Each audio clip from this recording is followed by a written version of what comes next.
کوئی بھی اتنی جلد معاف نہیں کرتا، ماں بھی اتنی جلد اپنی اولاد کو معاف نہیں کرتی جتنی جلد بندوں کو اللہ معاف فرماتا ہے۔ بلکہ جو صغائر ہیں وہ تو بغیر توبہ کے ہی معاف ہوتے رہتے ہیں۔ فرمایا کہ جب تم وضو کرتے ہو تو اعضائے وضو کے گناہ جھڑ جاتے ہیں وضو سے، اور ہمیں پتہ بھی نہیں ہوتا۔ بہت سارے صغیرہ گناہ ایسے بھی ہیں کہ ہم ان صغائر کا ادراک بھی نہیں کر پاتے، لیکن وہ ہمارے سے جڑے ہوئے ہوتے ہیں، اور اسی طرح جب وہ ہمارے سے جھڑتے ہیں تو ہمیں ادراک بھی نہیں ہوتا کہ وہ ہمارے ساتھ جڑے تھے اور ہمارے سے دور بھی ہو گئے اور ہمیں پاک صاف کر دیا گیا۔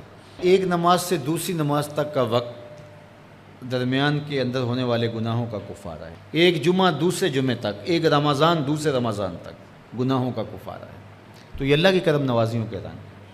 بلکہ فرمایا ہم نے تم کو جو بڑے گناہوں سے منع کر رکھا ہے، اگر تم ان گناہوں سے اپنے آپ کو بچا لو تو ہم اس کے صلے کے اندر تمہارے چھوٹے گناہ ویسے ہی معاف کر دیں۔ ایک تو ہے کہ تم وضو کرو گے تو جھڑیں گے، ایک تو یہ ہے کہ تم کچھ اعمال کرو گے تو اس کی برکت سے یہ گناہ ساتھ جھڑ جائیں گے، لیکن اگر تم بڑے گناہوں سے بچتے رہو گے تو ہم تمہاری اس بات کا اعزاز تمہیں دیتے ہوئے کہ تمہیں اللہ کے حکم کا پاس ہے اور تم بڑے گناہوں سے بچ رہے ہو، اور جو چھوٹے گناہ تم سے سرزد ہو گئے ہم اس بڑے گناہ سے بچنے کی وجہ سے وہ ویسے ہی تمہارے سے ہٹا دیں گے، تمہیں صاف کر دیں گے اس کے ساتھ۔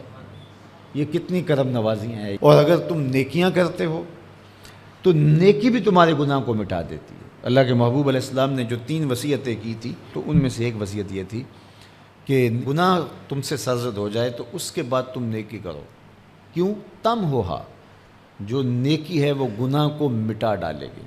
یہ کیسا اس کا الوہی انتظام ہے کہ ہمارے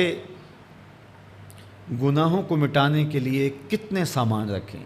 چھوٹے گناہ سرزد ہو گئے ہیں تو وضو کرنے سے، نماز ادا کرنے سے معاف ہو گئے، صدقہ کرنے سے معاف ہو گئے، کسی کو مسکرا کر ملنے سے معاف ہو گئے، رستے میں پڑی ہوئی چیز ہٹا دی تو اس سے معافی ہو گئی، دروشی پڑا تو گناہ معاف ہو گئے اور خطائیں دھل گئیں اور درجات بلند ہو گئے، اور نیکی کی تو ساتھ گناہ بھی معاف ہو گئے۔ تو باقی رہی بات کہ کبیرہ گناہ، بڑی بڑی باتیں، تو شرک سے بڑی بات تو کوئی نہیں ہے، سب سے بڑا گناہ تو شرک ہے، لیکن اگر بندہ توبہ کر لیتا ہے تو اللہ شرک کو بھی معاف کر دیتا ہے۔ ایمان شرک سے برات کا اظہار ہے تو شرک بھی معاف ہو گیا، ورنہ شرک معاف نہیں ہے، اور باقی کبائر بھی توبہ سے، رجوع اللہ سے معاف ہو جاتے ہیں۔ یہ کتنی اس کی کرم نوازیوں کے رنگ ہیں کہ اس کے حضور جب آپ آ جائیں اور اپنی معذرت پیش کر دیں تو وہ بندے کو شرمندہ نہیں کرتا کہ تم نے یہ کیا۔ جب بندہ کوئی جرم کر بیٹھتا ہے، کسی سے زیادتی کر بیٹھتا ہے اور حقیقی زیادتی ہوتی ہے، تو پھر اس کے پاس جاتے ہوئے ڈرتا ہے کہ اس کا رد عمل کیا ہوگا، میں نے یہ زیادتی کی، واقعتاً زیادتی کی۔ اب اس کا سامنا کرتے ہوئے ڈرتا ہے کہ جب میں جاؤں گا معاف کرے گا نہیں کرے گا، دونوں امکان ہوتے ہیں۔ پھر معاف کرے گا تو کتنا رگیدے گا، مجھے کتنا احساس دلائے گا، اور اس کے بعد معاف کرے گا تو بندے کے قدم اٹھتے بھی ہیں، اور کئی وسواس اس کے ساتھ جڑے ہوئے ہوتے ہیں کہ معافی ہوگی یا نہیں ہوگی، اور میری تذلیل ہوگی یا میری کیا صورتحال ہوگی، کسی سے بھی معافی مانگتے ہوئے۔ اسی لیے لوگ اڑ جاتے ہیں، بعض اوقات وہ جانتے بوجھتے ہوتے ہیں کہ ہم نے یہ زیادتی کی ہے، اپنے بھائی کا دل دکھایا ہے، حق مارا ہے، زیادتی کی ہے، لیکن وہ اس احساس سے بچنے کے لیے تو پھر آہستہ آہستہ آہستہ آہستہ وہ اس کے عادی ہو جاتے ہیں۔